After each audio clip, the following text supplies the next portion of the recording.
Karibu tena sana katika kipindi cha leo mtazamaji. Leo tunazungumzia tafsiri ya wanyama wa majini. Wapo wengi, lakini tumechukua baadhi yao ambao leo nataka tuwajue kwa majina. Kwa hivyo, lugha ya Kiingereza, whale tunamuita nyangumi.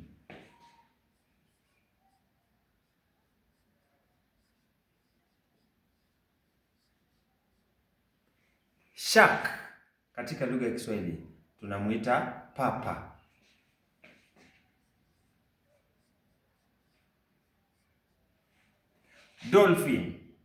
Dolphin katika lugha ya Kiswahili anaitwa pomboo.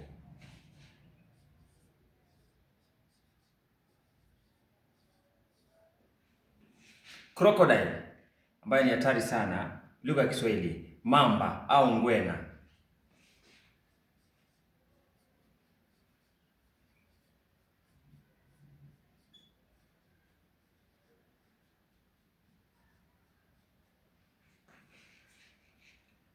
Aya, octopus yule maarufu sana, wanasema wanaume wale mchuzi wa pweza, sijui kwa nini. Labda una maoni, utaniambia hapo kwenye sehemu ya maoni. Octopus anaitwa pweza.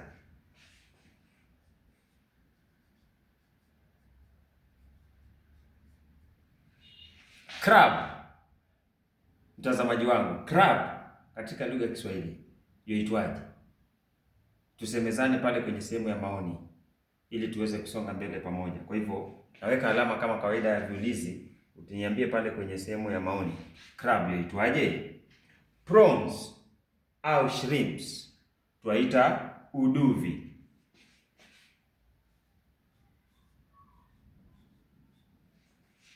Uduvi, prawns au shrimps, uduvi. Kisha squid, si squid game, squid anaitwa ngisi.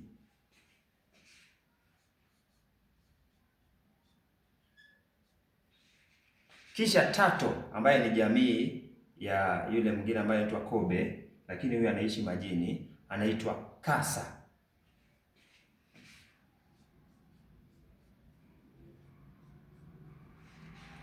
Mwisho kabisa kiziba mkonga, lobster. Lobster katika lugha ya Kiswahili tunamuita kambakoche. Kambakoche.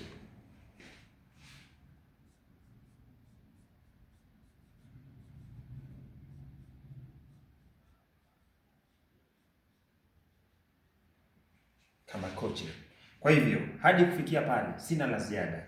Tafadhali follow, like, comment pale YouTube I am Ivan Kenya. Nenda pale au subscribe. Bonyeza kitufe cha subscribe kwa maana nifuatilie kwenye mtandao huo, kwa sababu kazi pia inapigwa pale. Mambo mazuri tu. Asanteni sana.